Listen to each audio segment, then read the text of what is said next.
Bonsoir à tous. Bienvenue dans Ça vous regarde. À la une ce soir, le terrorisme islamiste frappe à nouveau le pays. Moins de 2 semaines après la décapitation du professeur Samuel Paty.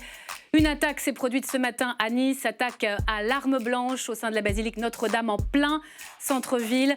3 morts. Que doit être la riposte? Doit-on durcir notre arsenal judiciaire? Adapter l'état de droit, est-ce la solution? C'est le thème de notre grand débat. Ce soir, une attaque terroriste qui intervient alors que le pays s'apprête à se reconfiner. Le reconfinement commence ce soir à minuit. L'Assemblée nationale l'a adopté très largement. Un vote symbolique ce matin, sans valeur contraignante. Les oppositions dénoncent une démocratie en trompe-l'œil. On en parlera aussi ce soir. Et puis, pour évoquer tous ces sujets, dans le fauteuil du grand témoin, un journaliste ce soir. Il publie avec Michel Cotta Le Brun et le Rouge, scénario thriller à suspense, dans lequel il met en scène une candidate d'extrême droite qui prend le pouvoir en 2025. Impossible ou au contraire totalement plausible? Nous poserons la question à Robert Namias, invité fil rouge ce soir. Voilà donc pour le programme, c'est parti. #CVR pour réagir. Tout de suite, le grand débat.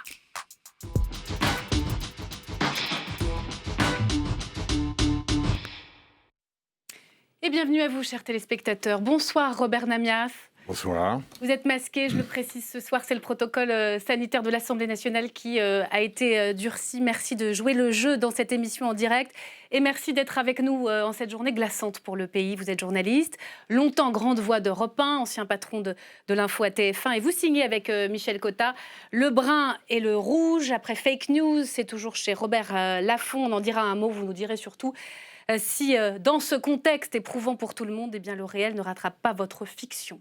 Le réel, vous l'avez évidemment imaginé, compris, c'est à nouveau cet attentat, un nouvel attentat islamiste à Nice. Nice qui est à nouveau frappé, cette fois c'est la basilique Notre-Dame en plein centre-ville. 3 morts, 2 femmes et un homme. Bonsoir Yaël Braun-Pivet. Bonsoir. On va en parler avec vous. Vous êtes députée En Marche des Yvelines, présidente de la commission des lois à l'Assemblée nationale. Vous dialoguerez ce soir avec Laurent Jacobelli. Bonsoir. Bonsoir. Vous êtes porte-parole du Rassemblement national. Pierre Conessa va nous rejoindre dans quelques instants. Il est bloqué dans les bouchons. C'est le reconfinement, une de ses conséquences en Île-de-France ce soir. Il est ancien haut fonctionnaire au ministère de la Défense et spécialiste des questions liées à la radicalisation. Je vous donne la parole dans un instant, mais d'abord, les faits et toutes les réactions politiques. On voit cela avec Clément Perrault. Emmanuel Macron à la rencontre des policiers de Nice cet après-midi. Quelques heures après l'attentat, le président prend la parole. Si nous sommes attaqués, une fois encore, c'est pour les valeurs qui sont les nôtres, pour notre goût de la liberté, pour cette possibilité sur notre sol de croire librement et de ne céder à aucun esprit de terreur. Et je le dis avec beaucoup de clarté une fois encore aujourd'hui, nous n'y céderons rien. Il est 9h ce matin quand l'attaque a lieu à l'intérieur puis autour de la basilique Notre-Dame de l'Assomption à Nice. Un homme s'en prend sauvagement à plusieurs personnes avec une arme blanche en criant Allahu Akbar. 2 femmes et un homme trouvent la mort dans cet attentat. L'auteur, lui, est blessé par balle et interpellé. Selon les premiers éléments de l'enquête, il s'agit d'un Tunisien de 21 ans, récemment arrivé en Europe par Lampedusa. Le parquet national antiterroriste se saisit de l'enquête et le plan Vigipirate est relevé au niveau urgence attentat partout en France. Moins d'1 heure après l'attaque, Jean Castex vient de terminer à l'Assemblée sa déclaration sur les nouvelles mesures sanitaires. Il descend du pupitre. En bas de l'escalier, il est informé sur la situation à Nice. Il remonte alors et échange quelques mots avec le président de l'Assemblée nationale. Richard Ferrand prend ensuite la parole. Nous venons d'apprendre, à l'instant pendant que s'exprimait le Premier ministre, qu'un attentat d'une gravité extrême s'est produit à Nice. Je vous demande, dans ces circonstances tragiques, d'observer 1 minute de silence en solidarité à l'égard de la ou des victimes, évidemment de l'ensemble de ses proches.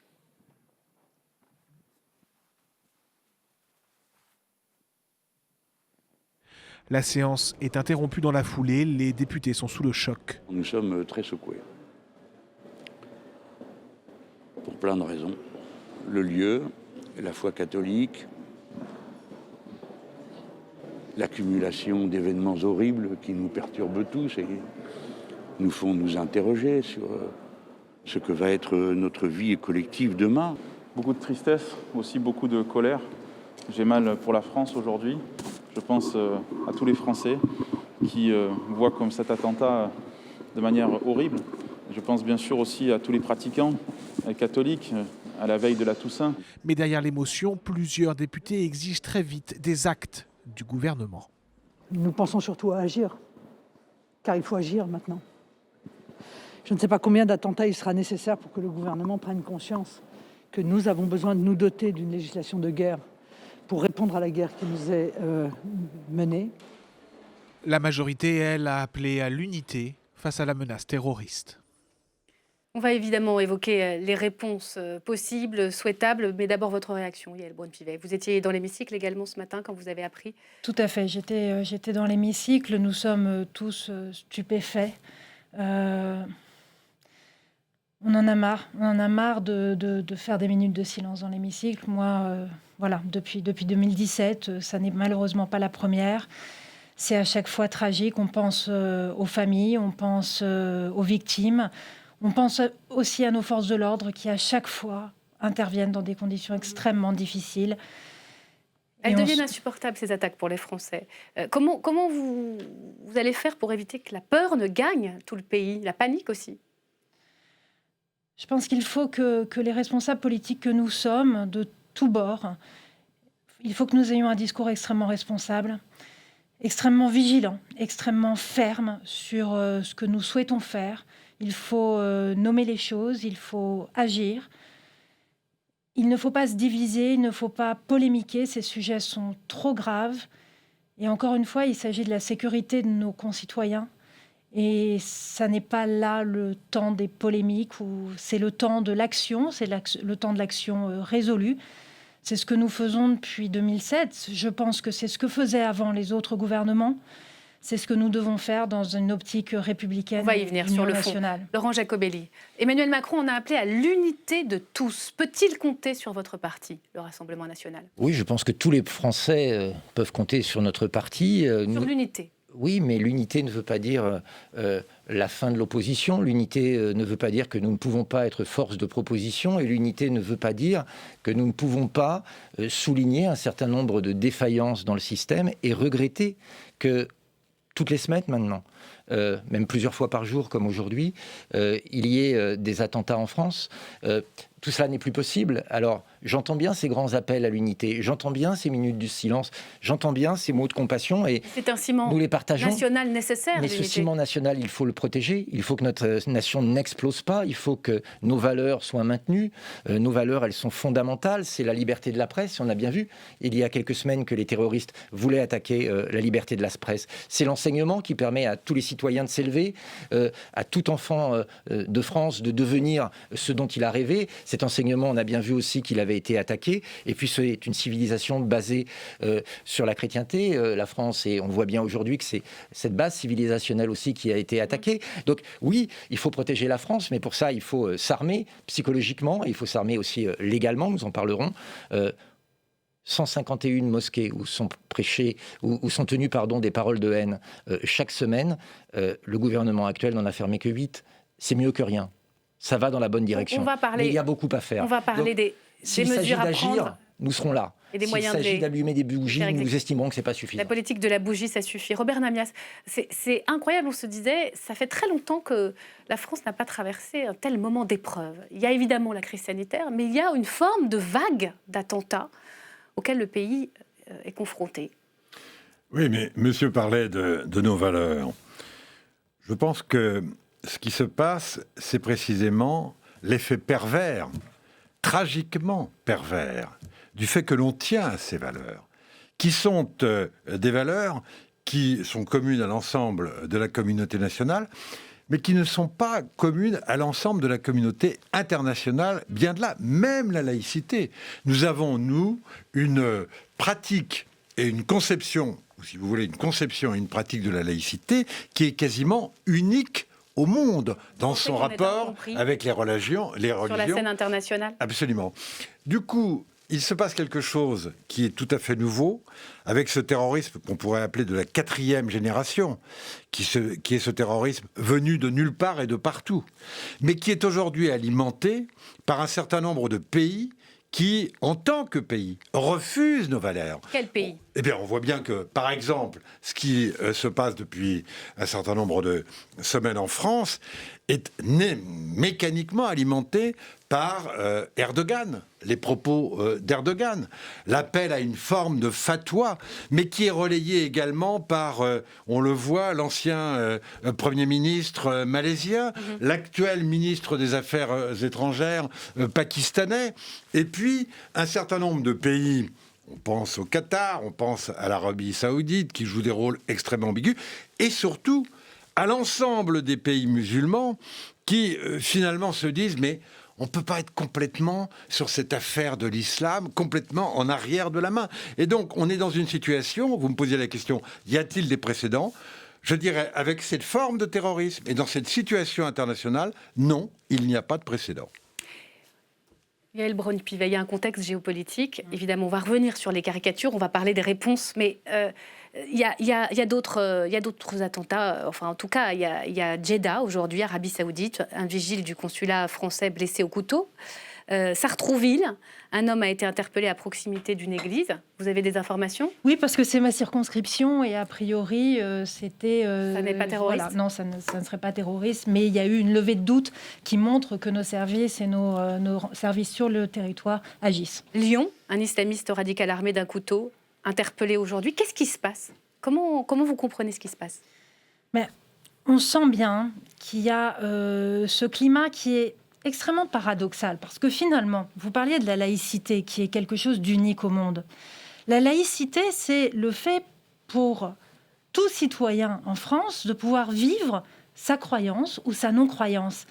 Et je crois que les musulmans en France, et ils sont des millions de compatriotes, vivent de façon extrêmement paisible et extrêmement sereine leur foi dans le respect des valeurs de la République. Et aujourd'hui, ça se retourne complètement contre nous, finalement. On a des pays tels que la Turquie, le Qatar, qui viennent nous dire que les musulmans en France ne pourraient pas vivre leur foi. Mais ça n'est complètement... C'est complètement inexact. C'est inacceptable d'entendre ça. C'est ce contexte. Il faut rétablir la vérité. Les musulmans aujourd'hui en France peuvent vivre leur foi à partir du moment où ils respectent les valeurs de la République, et c'est l'immense majorité de nos compatriotes. Alors, il faut évidemment. Il ne faut pas d'amalgame, c'est important parce qu'il ne faut pas rentrer dans une espèce d'opposition et de guerre civile et d'amalgame, parce que je pense que ça serait extrêmement grave. On va revenir sur la liberté d'expression, le droit au blasphème, qui est spécifique à notre pays tout à l'heure avec Stéphane Blakowski dans sa chronique. Première réponse, il y a un conseil de défense demain qui va se tenir après ce qui s'est passé à Nice. Première réponse, Sentinelle, avec le déploiement de passer de 3 000 à 7 000 militaires pour l'opération de ces militaires qui vont maintenant surveiller, on s'en souvient après 2015, les écoles et les lieux de culte dans le pays. Est-ce que c'est suffisant ? Bien sûr que non, c'est utile, bien sûr, et je tiens, comme vous l'avez fait, Madame la députée, à saluer le travail de nos militaires de Sentinelle, mais aussi des forces de l'ordre qui sont intervenus aujourd'hui à Nice de manière assez brillante. Mais il faut régler le mal profond. Nous sommes en guerre. Des gens ont déclaré la guerre à notre civilisation, à ce que nous sommes. Ils viennent nous tuer chez nous. Face à cela, il faut réagir fortement, il faut nommer les choses. Alors, nommer les choses, vous parlez de législation de guerre, c'est ce que défend Marine Le Pen. Bien concrètement, sûr. C'est quoi ? Parce qu'aujourd'hui, contre le terrorisme, il y a des tribunaux d'exception, il y a des gardes à vue qui durent plus longtemps. On est déjà dans un droit d'exception face au terrorisme. La seule question qu'on doit se poser, c'est est-ce que ça marche ? Apparemment non. Non pour deux raisons. La première, c'est que la justice, malheureusement parfois, est un peu laxiste, même face au terrorisme. J'aurais un seul exemple. Le Pakistanais qui a commis l'attentat proche des anciens locaux de Charlie Hebdo était un faux mineur isolé. Le département qui avait en charge ce faux mineur isolé avait des doutes. Et quand on le voit, évidemment, on a des doutes. Il est évidemment pas mineur. Il voulait procéder à des tests osseux. C'est la justice qui a refusé. Or, si on avait fait les choses dans l'ordre, si on avait appliqué les textes, comme le conseil départemental pouvait le faire, cet individu n'avait plus rien à faire sur le sol national. Il y a un mur de la justice constitutionnelle, de la justice administrative aujourd'hui face au terrorisme ? Un mur, je ne sais pas, mais il y a des lenteurs, en tout cas, qui font qu'on ne peut pas agir. Aujourd'hui, on nous explique que les 4000 fichiers S étrangers, fichiers S pour risque de radicalisation, eh bien, tous ne peuvent pas être expulsés du territoire français. Ce n'est pas normal. On nous explique qu'il est difficile de fermer les 150 mosquées salafistes où l'on explique qu'il faut détruire l'Occident, que la femme doit être soumise, que les homosexuels doivent être lynchés. Eh bien, il faut les fermer de manière urgente. Et si pour ça, il faut une législation d'exception, mettons-la en place. C'est le cœur du sujet, Yael Braun-Pivet. Vous vous souvenez, vous aviez défendu un texte qui avait été adopté à l'unanimité sur le suivi des détenus radicalisés à leur sortie de prison. Tout à fait. Et c'est le juge constitutionnel qui finalement l'avait censuré. Qu'est-ce que vous répondez au fond à l'argument du Rassemblement national? L'état de droit, il faut le muscler face à cette menace terroriste. C'est ce que nous faisons continuellement. Depuis Charlie, nous avons adopté au fur et à mesure des années des lois d'exception. Vous l'avez rappelé, nous avons rallongé les gardes à vue, nous avons prévu des juridictions d'exception avec des cours d'assises spéciales, nous avons musclé les délits et avec la création du délit d'association de malfaiteurs en vue d'une entreprise terroriste. Donc la législation, elle s'est adaptée au fur et à mesure. Elle s'est renforcée. Sur le droit d'asile, par exemple, les recours qui freinent les expulsions, sur certains recours contre la fermeture de mosquées ou de fermeture d'associations. Est-ce qu'il faut aller plus loin ou au contraire, attention, l'état de droit doit rester l'état de droit, sinon c'est aller sur le terrain des terroristes que de le changer. Il ne faut surtout pas confondre. On parle de terroristes, on ne parle pas de droit d'asile. On parle de... c'est pas la même chose, excusez-moi. Parfois si, madame. Parfois si, mais vous savez, vous me faites penser... j'ai relu récemment Réflexions sur la question juive de Jean-Paul Sartre. Ouais. Et tout au début de son livre, il parle d'une femme dont la fourrure a brûlé chez un fourreur juif. Je ne sais pas si ça vous dit quelque chose. Et la dame commence à partir dans une diatribe antisémite. Elle ne s'en prend pas au fourreur, elle ne s'en prend pas au vieux fourreur, c'est le fourreur parce qu'il est juif. Mais là, c'est pareil. C'est pas parce que... Non, mais je peux terminer mon propos. Eh bien, je continue, excusez-moi, monsieur. Vos insinuations, madame. Je vous explique vos quelque chose. insinuations envers le premier parti d'opposition. On n'est pas dans l'insinuation. Moi, je ne parle pas. Non, vous n'allez pas mon chat. Ce que je veux dire, c'est que... L'antisémitisme du côté du... Pas du tout, c'est pas du tout. C'est ce que vous sous-entendez. Pas du tout. C'est un exemple. Quand, par exemple, quelqu'un... Alors, s'il vous plaît, vous me laissez parler et après, vous pourrez me répondre. On va revenir au débat. Vous voulez aller. Non. Voilà. Si vous me laissez parler, vous verriez où je veux en venir. Prenez le temps de vous exprimer. Si vous avez quelqu'un qui commet un vol, c'est pas parce qu'il est... Et s'il est étranger et voleur, le point, c'est qu'il est voleur. Il n'est pas voleur parce qu'il est étranger. Là, nous pouvons avoir parfois des auteurs d'attentats qui sont étrangers, qui sont demandeurs d'asile. Il n'y a aucun lien entre l'immigration et le terrorisme. Malheureusement, je voudrais terminer ma phrase. Dans les derniers attentats qui ont été commis en France, ces derniers attentats ont été commis en majorité par des personnes qui sont de nationalité française. Alors ça ne vous convient pas, mais c'est un fait. Et donc, lier obstinément le terrorisme avec l'immigration vous vivez sur quelle planète, madame ? Le Pakistanais mineur isolé d'il y a un mois. Pakistanais demandeur d'asile mineur isolé. Alors, il est terroriste parce qu'il est pakistanais ? Tchétchène. Vous pouvez me répondre, il est terroriste parce qu'il est pakistanais ? Moi aussi, je vais terminer mon raisonnement si ça ne vous ennuie pas. Le Tchétchène qui a décapité un professeur français, Tchétchène, ses parents étaient déboutés du droit d'asile avant qu'un juge, on en revient là, n'oblige la France à le recevoir. Et factuellement, selon les premiers éléments de l'enquête, ce qu'on sait aussi, c'est que la personne qui a fait cet Tunisien attentat arrivé, Nice, un migrant clandestin arrivé par Lampedusa. Et je vous pose la question très simplement. À Lyon, tous les aujourd'hui, immigrés ne sont pas des terroristes. Évidemment, on est bien d'accord non. là-dessus. Okay. Mais qui a dit ça ? Simplement, en laissant la porte ouverte à une immigration massive et incontrôlée, passe par ce flux des gens mal intentionnés. Le problème... Et je terminerai ce raisonnement qui est très important. Parce que vous dites pas d'amalgame, mais vous les appliquez à nous. Le problème, c'est qu'en changeant de mode d'immigration, aujourd'hui, nous ne la contrôlons plus. Arrivent en France des gens qui ne viennent pas pour l'amour de la France, qui ne viennent pas pour l'amour de sa langue ou de sa culture, qui viennent pour d'autres raisons, qui ne s'assimilent pas. La machine à assimiler est cassée. Ça crée du communautarisme qui est le terreau favori de l'islamisation. Il faut donc, oui, avoir une politique d'immigration beaucoup plus restrictive. 4 attentats, 4 migrants, madame, qui n'avaient rien à faire sur le sol national. Vous ne voulez pas le voir ? C'est la vérité. Le Rassemblement national n'est pas le seul à considérer que l'immigration, c'est un peu l'angle mort du discours notamment d'Emmanuel Macron sur les séparatismes. Les Républicains, Éric Ciotti, par exemple, pensent la même chose.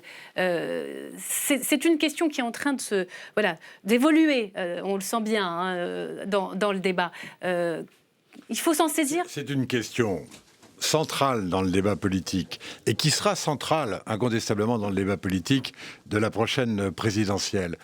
Pour autant, honnêtement, la question du terrorisme n'est pas la question de l'immigration. Pour une raison simple, et notamment ce terrorisme qu'on peut appeler de la 4e génération, qui est un terrorisme individuel, qui est le résultat et le produit de gens qui se radicalisent. Et on voit bien qu'il y a autant de Français, vraiment, de nationalité française, voire qui ne sont peut-être même pas à l'origine musulmans, et qui se sont convertis à l'islam, qui se radicalisent. Et c'est ce terrorisme-là qui est le plus difficile aujourd'hui à tenter de combattre, parce qu'il est nulle part. Il n'est pas fiché, ce terrorisme-là. Il n'est même pas fiché S pour l'essentiel. À la limite, des clandestins, des immigrés, on finit par les repérer et on peut les suivre. Le terrorisme de la conversion de Français, c'est un terrorisme terrible. Et nous sommes actuellement dans cette situation. Mais pas du tout. Bonsoir Pierre Conessa, pardonnez-moi, je vais C'est pas la réalité de ce qu'on a vécu aujourd'hui. Sur ce plateau de Pierre Conessa, merci d'être avec nous. On vous pardonne, vous étiez dans les bouchons qui sont importants ce soir avec ce reconfinement qui a lieu à minuit, qui sera en vigueur à minuit. Quelle lecture vous faites de ce qui s'est passé à Nice? On a évoqué un contexte géopolitique après la republication des caricatures. On nous parle de cette date du 29 octobre, la date anniversaire de la naissance du prophète. Est-ce que ça peut jouer? Comment vous voyez ce qui s'est joué? Moi, ce qui me frappe, si vous voulez, mais c'est une remarque un peu incidente, vous savez, on accuse toujours, dès qu'on parle de la question de l'islam radical, du djihadisme, etc., on vous dit, faites pas d'amalgame. Or, vous remarquerez que la réaction des pays musulmans aujourd'hui font eux-mêmes l'amalgame, c'est-à-dire, quelles que soient les victimes qu'on subisse en France, à partir du moment où on parle de l'islam, ils vous disent, attention, attention, vous êtes en train d'amalgamer. Mais c'est eux qui se solidarisent avec les terroristes aujourd'hui. Vous voyez le truc? On a quand même des morts d'un côté, et puis on a des gens qui vous critiquent la caricature du prophète. Il y a une espèce de balance qui est devenu totalement déséquilibré. C'est-à-dire qu'on a affaire aujourd'hui à des pays, notamment des régimes qui manquent de légitimité politique et qui vont faire de l'islamisme, et ils ne se rendent pas compte que c'est eux qui font de l'amalgame. Bon, ça c'est une remarque incidente. La remarque, si vous voulez... C'est une vague d'attentats auxquels on fait face. Il y en aura d'autres, ça va durer. Pour moi, c'est une 3e génération d'attentats. C'est-à-dire, vous avez eu, si vous voulez, les attentats qu'on a connus avec Daesh. Enfin, vous l'avez probablement dit, donc je ne vais pas insister là-dessus. La deuxième... Je parle de la 4e, enfin bon. Ah, vous voyez, vous en avez un de plus que moi. Mais cette vague-là, si vous voulez, a ceci de caractéristique. On l'a connue avec Mila, on l'a connue avec Samuel Paty, on la connaît aujourd'hui. C'est-à-dire, vous avez un fait, les générateurs, peu importe qu'ils soient vrais ou pas. Hein, rappelez-vous l'affaire Samuel Paty. C'est la jeune fille qui ment à son père, mais son père s'enflamme immédiatement. Il est connu comme un individu, un activiste, mais il met tout de suite dans le coup un faiseur d'opinion, un agitateur, qui est l'imam Zekraoui. Et ensuite, ça va s'enflammer sur le réseau, etc., jusqu'à la désignation, le ciblage, le lynchage, la chasse en meute, etc. Pour ce qui concerne Nice, pour l'instant, on n'a pas ce continuum du terrain islamiste jusqu'au passage à l'acte. C'est pour ça que je le dis, parce que si vous voulez, on n'a pas grand-chose à dire sur Nice, mais simplement, on a le même phénomène générateur, c'est-à-dire un individu qui est très difficile de cibler S, et qui d'un seul coup va se révéler être l'exécutant d'une espèce d'instruction générique, si vous voulez, qui est portée par de multiples acteurs. Et ça rend la police et la justice totalement désarmées, c'est-à-dire ça passe au-dessous des radars. Comment voulez-vous, par exemple, poursuivre les 30 000 tweets qui menacent de mort la jeune Mila? Pas possible. On a réussi à 3 condamnations sur 30 000. C'est quand même faible. C'est toujours la question de réussir l'exécution des décisions. Je voudrais qu'on aborde la question des caricatures, parce que tout a changé depuis le discours du président de la République. Ça n'est pas une habitude de vous retrouver par Skype, Stéphane Blakowski. Vous êtes chez vous, vous êtes très bien, mais on va quand même avoir droit à votre billet d'actu, si j'ai bien compris, tout de suite. Bonsoir Myriam, bonsoir. À tous. Si j'ai bien compris ce soir, Stéphane Blakowski. Eh bien, si j'ai bien compris, Myriam, malgré les attentats islamistes qui se multiplient dans notre pays, il est hors de question de renoncer à notre liberté d'expression. Voilà un point sur lequel le président Macron a été extrêmement clair lors de l'hommage qu'il a rendu à Samuel Paty dans la cour de la Sorbonne. C'est l'occasion de le réécouter. Nous défendrons la liberté que vous enseignez si bien et nous porterons haut la laïcité. Nous ne renoncerons pas aux caricatures, aux dessins, même si d'autres reculent. Voilà, et pour une fois, la classe politique est unanime sur cette question des caricatures, ou presque. On ne doit rien céder à la liberté d'expression. Alors c'est vrai que vous avez raison Myriam, il y a unanimité sur cette question aujourd'hui de la liberté d'expression. On a quand même eu effectivement une petite polémique cette semaine puisque mardi, Bruno Retailleau était invité sur RTL et on lui a posé la question, on lui a demandé « Monsieur Retailleau, est-ce que vous trouvez que c'est une bonne idée de montrer les caricatures de Mahomet dans toutes les écoles à la rentrée ?» Alors on écoute un extrait de sa réponse. Ces caricatures-là, on doit pouvoir les faire dans la presse, les distribuer de façon massive. Je pense qu'il faut aussi être prudent, pas seulement pour craindre un certain nombre de réactions, mais je pense, moi je suis pour une forme de respect.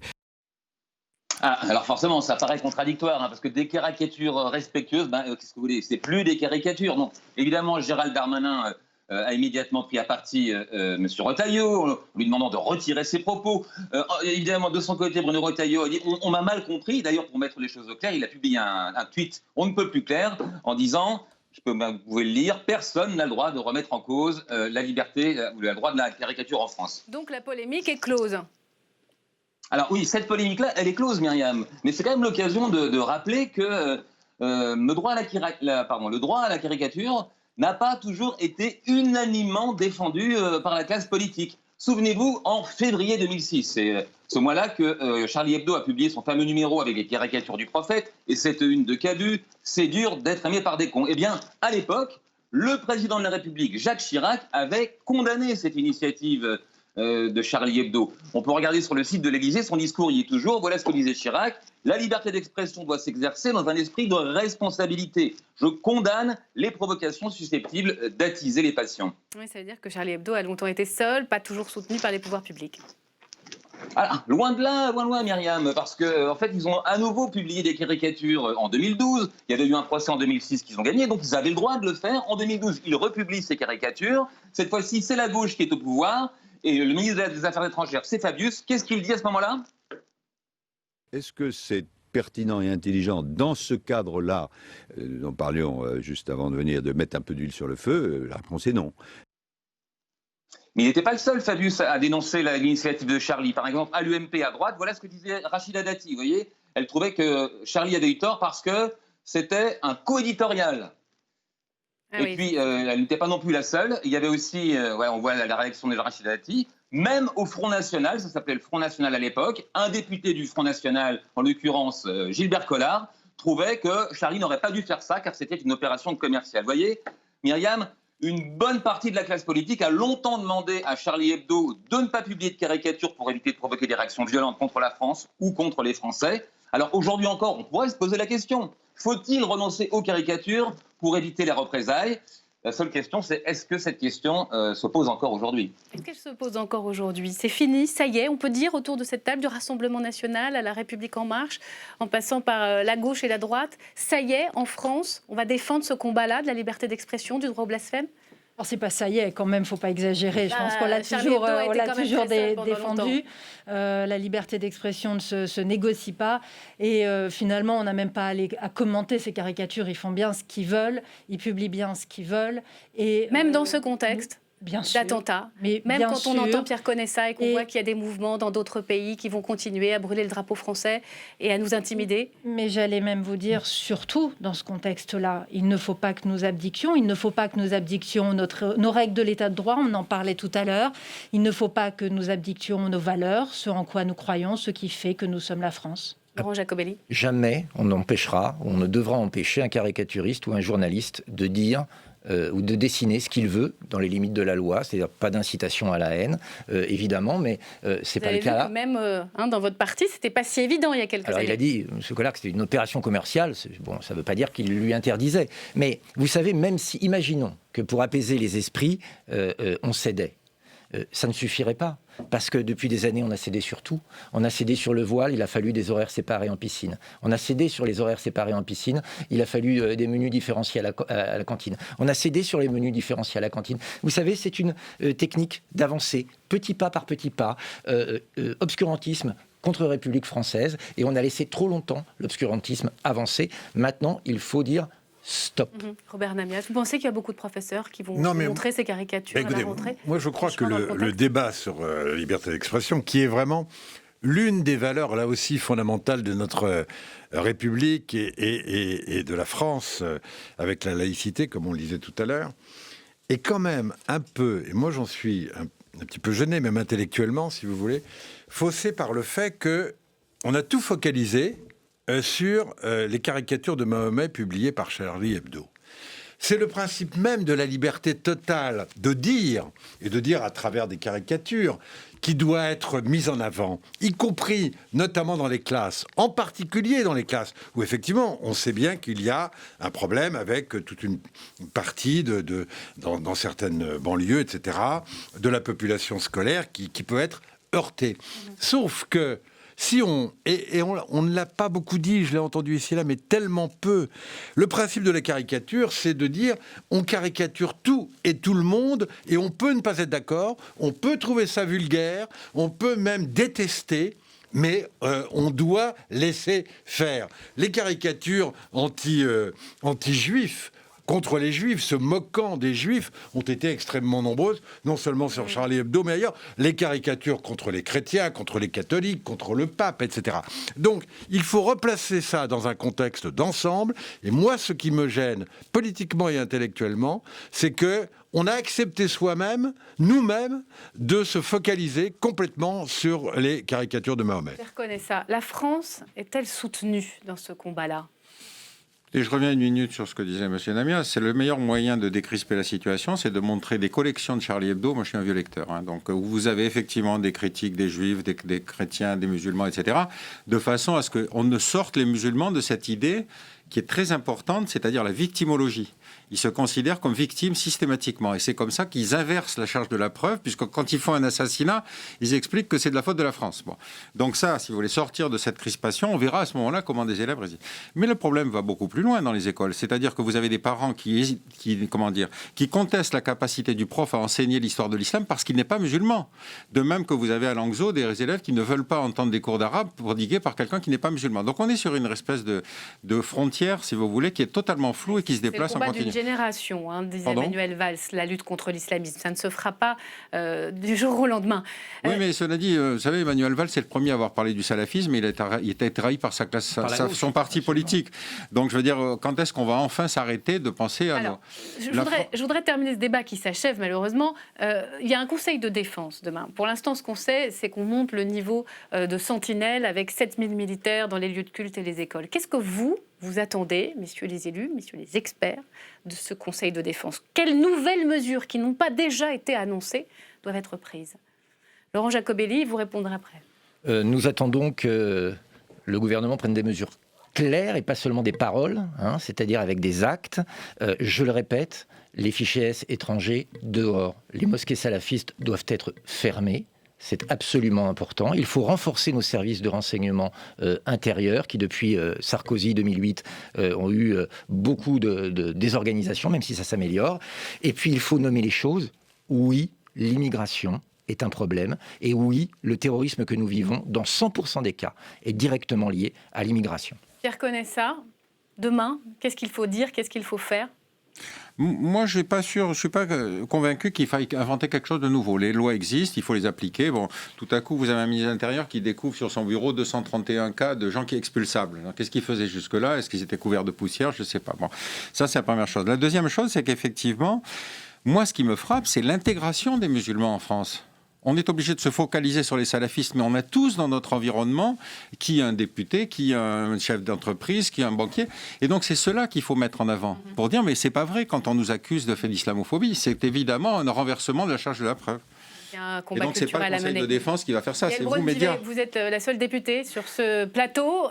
Vous voulez renforcer l'arsenal législatif? Alors, on continue, on le renforce mois après mois. La semaine prochaine, on examinera en commission des lois une loi très importante sur le continuum de sécurité qui va renforcer les polices municipales. Et on voit que la police municipale a joué un rôle essentiel à Nice. Donc, il faut continuer. La loi séparatisme qui va pouvoir nous aider à lutter contre notamment les financements étrangers, etc. Donc ça aussi, c'est des choses qui sont extrêmement importantes. Donc la loi, on peut toujours la renforcer et il faut la regarder. Après, il faut réorganiser et on continue à le faire. Beaucoup d'argent, beaucoup de moyens sur nos services, mais on le fait. On a doublé les effectifs de nos services depuis 3 ans. Tout à fait. Non, mais donc nous continuons. Mais inlassablement, il faut continuer. Merci beaucoup. Merci d'être venu sur le plateau d'LCP. On va parler un petit peu de vous à présent, Robert Namias. On va surtout parler de votre livre, je le disais, qui prend à la lumière de tous ces événements horribles. un relief particulier.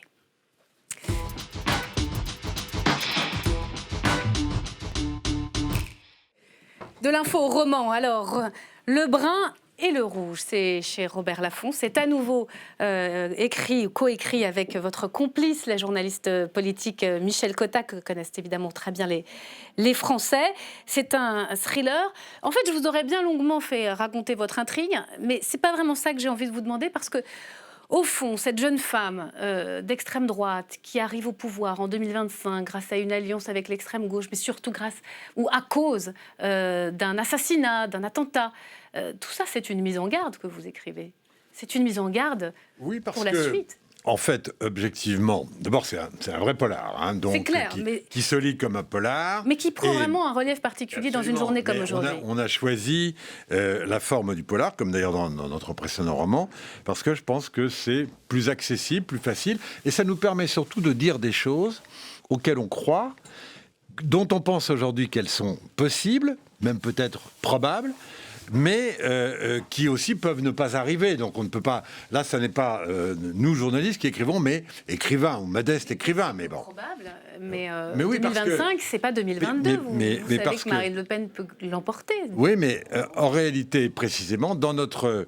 roman, c'est une jeune femme. Alors évidemment, certains y verront le portrait de Marion Maréchal, ce qui n'est pas le cas. En réalité, je pense que la possibilité, je vais vous dire c'est très rapidement, la possibilité pour ce qu'on appellera l'extrême droite, mais plutôt les populistes d'arriver au pouvoir, c'est d'abord qu'elle soit, cette extrême droite, incarnée par un personnage qui est plutôt un personnage composite, qui est à la fois politiquement, il y a du Marion Maréchal, il y a du Robert Ménard, il y a du Marine Le Pen, il y a du Gilbert Collard, etc.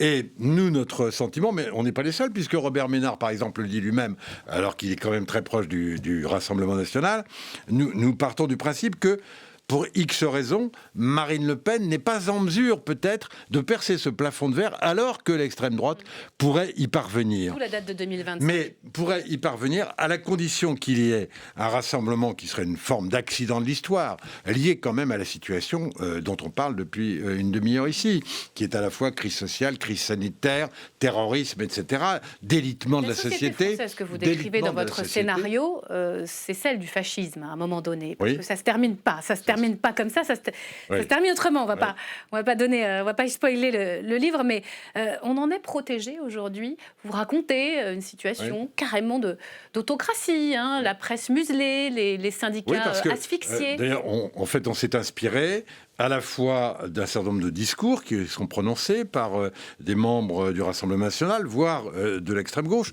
car nous pensons que il ne s'agit pas d'une alliance électorale au sommet, mais il n'y aura pas d'élection d'un candidat populiste ou d'une candidate d'extrême droite sans l'apport des voix des électeurs d'extrême gauche, d'une partie des électeurs. C'est pas une alliance de partis, c'est une fusion des électeurs. On voit bien ce qui se passe depuis 20 ans, notamment dans ce qu'on a appelé le Midi Rouge, où l'électorat du Parti communiste est passé avec armes et bagages du côté du Front National. Donc c'est quelque chose qui est tout à fait possible. Et ce que l'on pense également, c'est que dans un système de cette nature, les dérives sont inscrites dans la nature même du régime. C'est-à-dire que la dérive populiste, et puis autoritaire, policière, et finalement fasciste, avec tout ce que ça implique, etc., elle est inscrite dans un mouvement dans lequel il ne peut y avoir de marche arrière que par une véritable contre-révolution. Il y a aussi en filigrane dans ce livre, et ça rejoint l'actualité, le populisme et cette soif au fond des peuples d'autorité, d'hommes forts ou de femmes fortes au détriment des libertés, au détriment de la démocratie. Ça vous fait peur, ça ?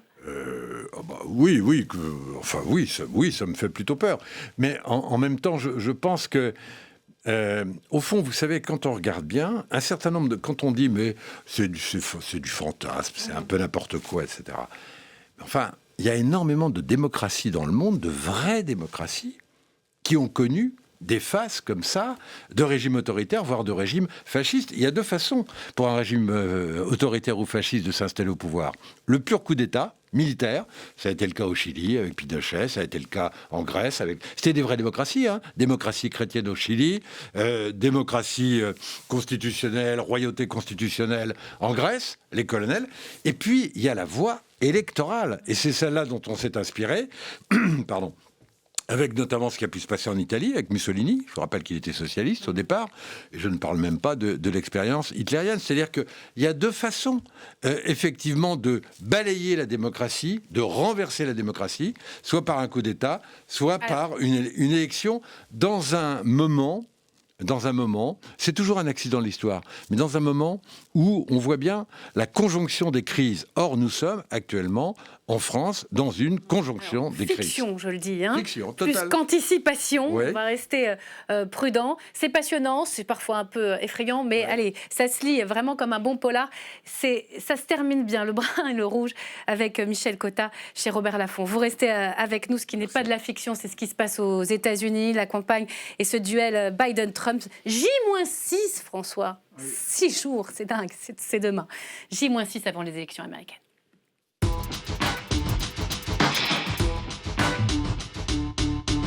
François Durper qui nous fait vivre chaque soir ce compte à rebours. De quoi nous parlez-vous? Qu'avez-vous retenu dans la campagne aujourd'hui? Ce qui est important, c'est que d'abord, on n'est pas à J-6 parce que quand on sera le jour même, 75 millions d'Américains ont déjà voté, donc ça sera déjà presque terminé mardi.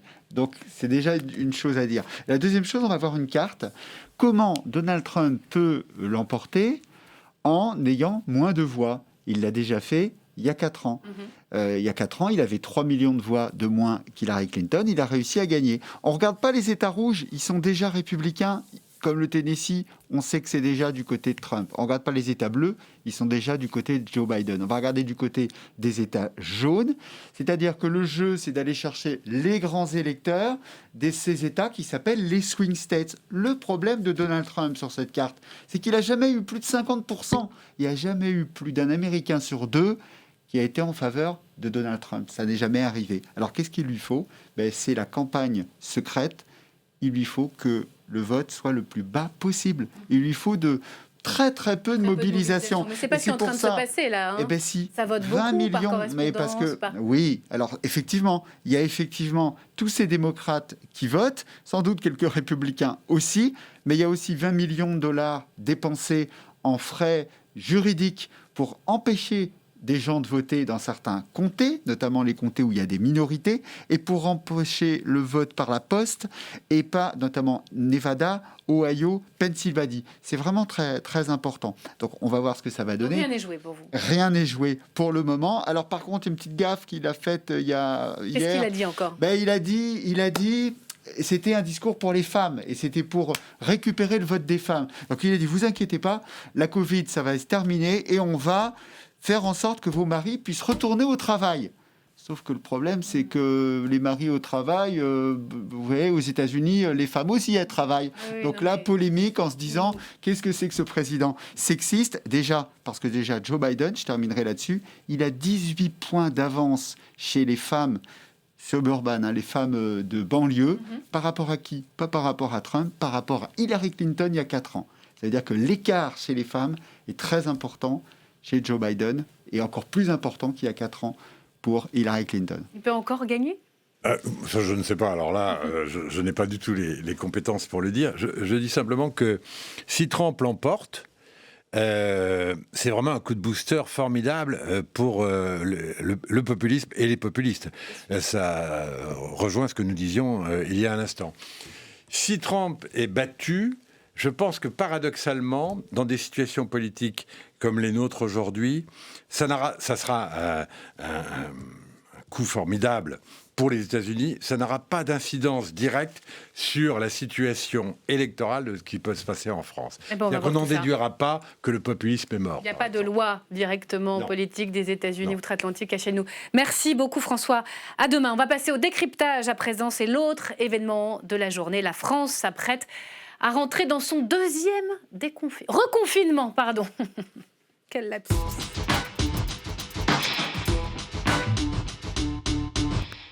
Paris qui se vide, 600 km, rendez-vous compte, 600 km de bouchons en Ile-de-France, le confinement qui commence, je vous le disais, ce soir à minuit, c'est le retour de l'attestation. Les députés ont dit oui à la décision d'Emmanuel Macron de reconfiner totalement le territoire français. Les sénateurs ont dit non, mais de toutes les oppositions, au Sénat comme à l'Assemblée nationale, on dénonce un semblant de démocratie. Thomas Després. Il était le monsieur déconfinement. Le voilà à la tribune pour défendre le reconfinement du pays. Monsieur le Président, Mesdames et Messieurs les députés. Jean Castex, homme de dialogue, devant les parlementaires pour assurer le service après-vente des annonces présidentielles. Un exercice de pédagogie pour tenter de rassurer les élus de la nation. Aujourd'hui, il m'appartient de préciser devant vous tout à la fois les raisons et les modalités de ces nouvelles mesures de lutte contre la pandémie, d'en débattre et de vous demander de vous prononcer. 30 minutes de discours durant lesquels le Premier ministre a rendu des comptes à une représentation nationale qui s'estime parfois bafouée. Après un simulacre de concertation, le président, fidèle à sa politique verticale du pouvoir, a annoncé le confinement. Ces mesures sont-elles en discussion? Non. Vous nous présentez un plan à prendre ou à laisser, sans un mot, sans un amendement possible, ni une ligne. À gauche, les Insoumis et une partie des communistes se sont prononcés contre la stratégie du gouvernement. Les socialistes, eux, ont voté pour. Nous disons oui en responsabilité parce que ce qui est en jeu, c'est la santé de nos concitoyens. Et là-dessus, il ne peut pas y avoir de débat. Première force d'opposition, les députés Les Républicains, eux, voulaient voter contre, mais n'ont finalement pas pris part au vote après l'attentat de Nice. Aujourd'hui, c'est un temps dans lequel on doit être rassemblés, unis et à la hauteur de la gravité de la situation. À l'annonce des résultats à la mi-journée, voici le résultat du scrutin. Le vote était sans appel mais purement consultatif. 399 députés ont approuvé la déclaration du Premier ministre. 27 seulement ont voté contre. Bonsoir Jean-Noël Barrot. Bonsoir. Merci d'être là. Vous êtes député MoDem des Yvelines et vous avez voté pour le reconfinement ce matin à l'Assemblée. Vous débattez ce soir avec Mathilde Panot. Bonsoir. Bonsoir. Et merci d'être avec nous, députée insoumise du Val-de-Marne. Vous avez voté contre. Et bonsoir Nathan Peffers-Madja. Vous êtes infectiologue à l'hôpital Bichat à Paris. Alors on va commencer avec le volet politique. Mathilde Panot, vous entendiez les socialistes en responsabilité. C'est un vote de colère, mais on vote pour. Les hôpitaux frôlent la saturation, l'épidémie est hors de contrôle. Pourquoi vous êtes opposé à cette décision ce matin ?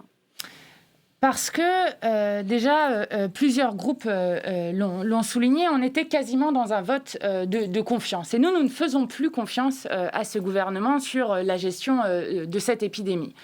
Si nous en sommes arrivés là, c'est parce que depuis 8 mois, rien n'a été fait pour préparer la deuxième vague, alors qu'il y a eu de nombreuses alertes du Conseil scientifique, d'ailleurs dès avril, qui a été répété en août, en début septembre encore. Nous avions à l'époque aussi alerté sur la seconde vague, non pas parce que nous serions devins, mais parce qu'en écoutant les scientifiques qui disent que généralement dans une épidémie, il y a une première et puis après il y a une seconde vague, on avait alerté sur la question et dit qu'il fallait absolument anticiper cette question-là. Et à l'époque, je rappelle que certains nous ont ri au nez sur cette question-là. L'impréparation explique votre vote. Est de leur responsabilité. Et la deuxième chose, je crois, qui est importante à comprendre, c'est que nous avions alerté le Premier ministre à plusieurs reprises sur cette question, de dire il y a des conditions à mettre en place s'il y a un reconfinement. Nous avons dit nous respecterons la discipline sanitaire. Mais il n'y aura pas de discipline sanitaire pour les Français et les Françaises s'il n'y a pas des mesures sociales fortes qui sont prises. Parce que des familles qui ont leurs enfants, par exemple, qui n'ont pas assez à manger ou qui n'ont pas à manger, comme ça s'est passé en Seine-Saint-Denis, sortiront dans tous les cas si on n'a pas l'assurance. Il y a des gestes, il y a des mesures qui ont déjà été prises, peut-être d'autres viendront, on ne va pas faire ce débat-là, mais moi ce qui m'intéresse, c'est ce qui s'est passé dans l'hémicycle. Vous a surpris ce vote contre des Insoumis, vous avez évidemment voté pour, mais ce reproche déjà du vote symbolique qui ne sert à rien.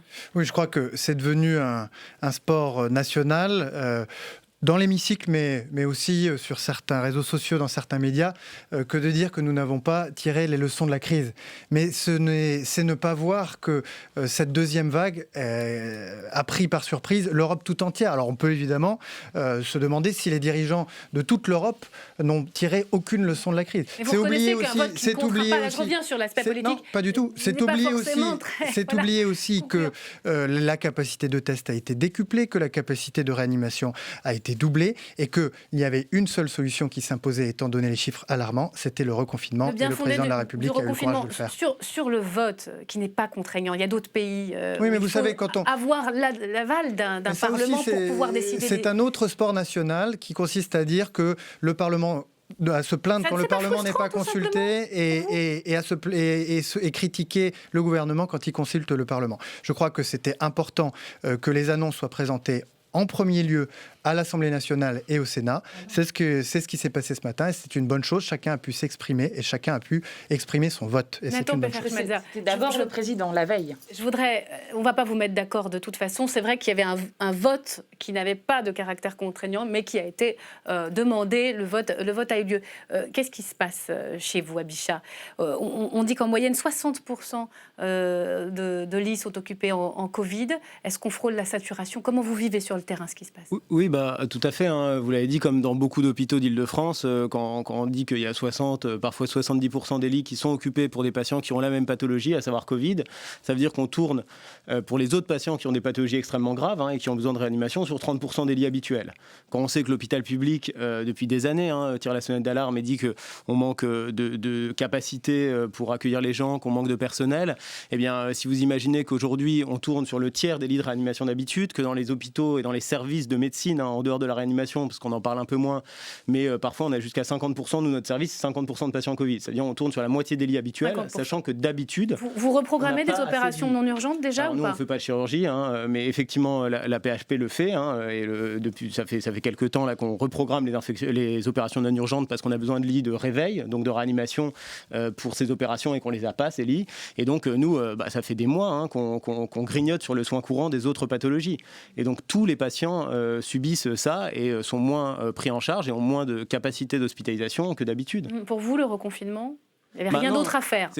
Là, vraiment, c'est fondamental. Moi, le problème du reconfinement, c'est que je ne peux pas totalement adhérer au fait... quand on dit que c'est une surprise, il y a un conseil scientifique en France. Ce conseil scientifique, où il y a par exemple Arnaud Fontanet, qui est un excellent épidémiologiste, où il y a Yazdan Yazampana, qui est mon chef de service, ça fait des mois qu'ils disent que ça va arriver. En octobre, en novembre, vu les cinétiques épidémiologiques, d'autres épidémiologistes, des très grands épidémiologistes l'ont dit. Je ne sais pas si vous avez vu ces courbes de Catherine Hill, qui montrent, c'était clair, il y a une augmentation exponentielle.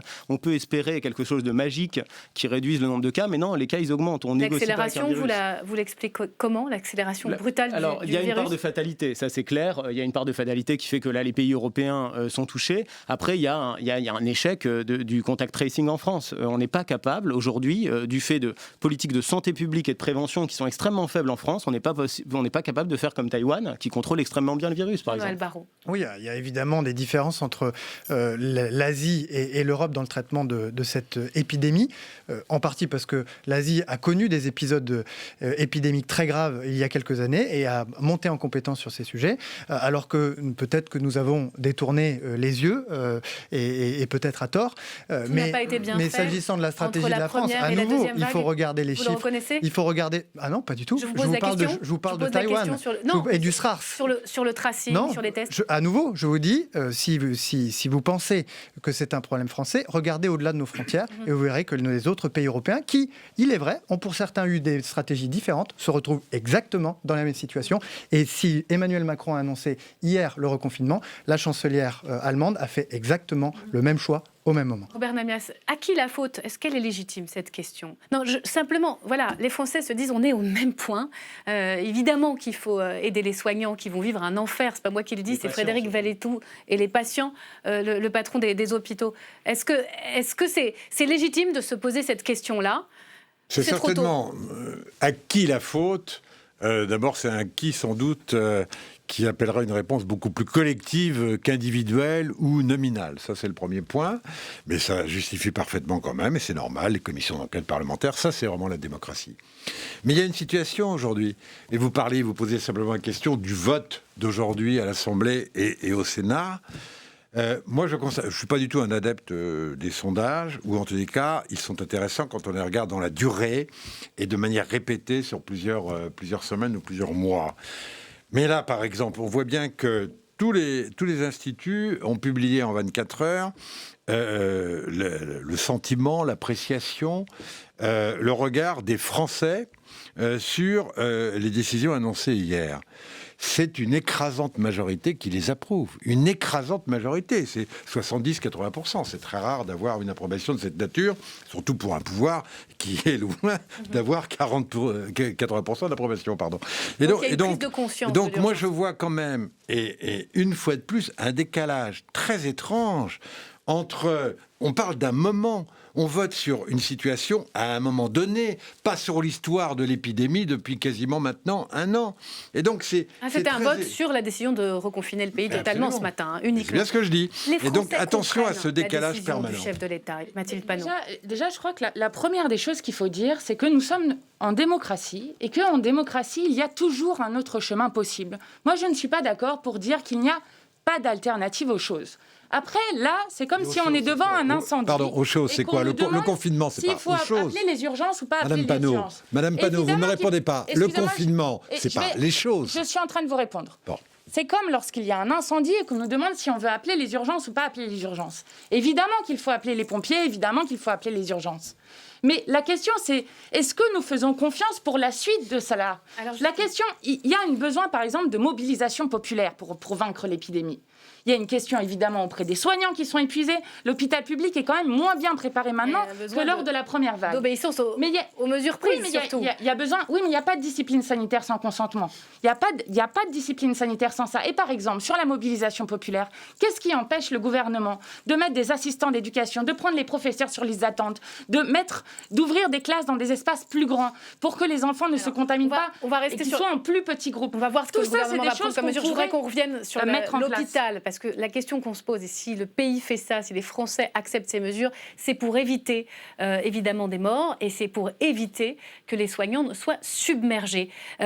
Nathan Peffers-Madja, est-ce que la deuxième vague, à l'hôpital, telle que vous vivez, est mieux préparée que la première, en termes de lits de réanimation ? C'est compliqué. Je dirais peut-être un peu, clairement, c'est pas une différence majeure qu'on vit au jour le jour. Après, des lits de réanimation, ça, effectivement, je suis d'accord, on peut pas en faire en 6 mois. Et le problème qu'on a déjà avant même cette crise, c'est que des lits de réanimation, il y en a, mais il n'y a pas d'infirmières de réanimation, il n'y a pas assez de réanimateurs, il n'y a pas assez d'anesthésistes. Par exemple, il vous manque combien d'effectifs ? Il faut 2 infirmières, un lieu de réa. Il pouvait manquer jusqu'à 25% de l'effectif infirmier. Alors, bien sûr, on a des renforts, on a des gens qui viennent. Mais il y a des renforts d'hôpitaux d'à côté? Alors, on arrive à mobiliser un peu enfin, je suis pas RH, mais parfois, non, pas forcément des étudiants, mais en tout cas, pendant la première vague, là, on va voir ce qui va se passer, hein, mais on a réussi à mobiliser dans d'autres hôpitaux.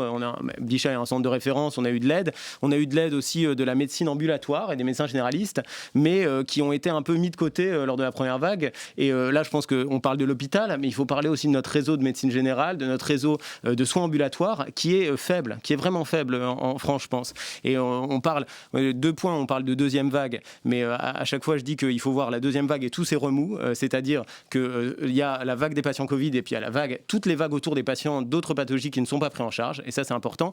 Puis la deuxième chose, c'est on parle beaucoup des soignants, mais je veux dire les soignants, moi depuis que je connais l'hôpital public, alors je ne vais pas dire que ça fait 20 ans, mais on est toujours submergé, hein, on a toujours des listes d'attente, nos lits sont toujours pleins. Les soignants, oui, mais avant tout on le fait pour les patients, et pour les patients Covid qu'on doit prendre en charge, et puis pour les patients pas Covid qu'on ne peut plus prendre en charge. Donc c'est pour les soignants, c'est pour la Jean-Noël population. Barrot, il faudrait 16 800 infirmiers supplémentaires pour monter à 12 000 lits. On ne les a pas ? Non, et il faudra évidemment se préparer à des catastrophes de ce type-là pour l'avenir. Il y a eu un premier pas avec le Ségur de la santé, où des décisions ont été prises à la suite de la première vague, avec des revalorisations, avec les possibilités données aux hôpitaux d'investir, avec la formation d'un certain nombre d'infirmiers et d'infirmières aux techniques de réanimation. Mais comme l'a dit monsieur parfaitement, on ne peut pas former un infirmier réanimateur en moins de 3 ans. On ne peut pas former un médecin réanimateur en moins de, je ne sais plus combien, Allez, en 10 le mot ans. de la fin. Le débat s'achève malheureusement. Mathilde Panot, là-dessus. Non, mais on est au pied du mur. Il y a eu 7500 lits qui ont été fermés depuis le début du quinquennat Macron. Il y avait des soignants qui étaient en grève depuis plus d'1 an avant l'épidémie de coronavirus. Moi, je veux bien qu'on nous rende tous comptables. C'est un mouvement qui remonte à tous 100 les 000 quinquennats lits en 20 ans. 100 000 lits en 20 ans. Je veux bien qu'on nous rende tous comptables des décisions qui ont été prises. Nous n'avons jamais été d'accord avec le modèle d'hôpital-entreprise, et c'est à cause de ce modèle d'hôpital-entreprise qu'on est aujourd'hui dans une situation catastrophique. Et à un moment, le quoi qu'il en coûte, il faut qu'on le voit en argent et en actes. On va s'arrêter là. La réforme de l'hôpital, elle est en cours. On la suit de près ici à la chaîne parlementaire. Merci à vous. J'ai envie de vous dire bon courage pour les semaines qui viennent. On est de tout cœur avec vous. Merci beaucoup, Robert Namias, d'avoir été l'invité fil rouge de cette émission. Très belle soirée sur LCP et à demain.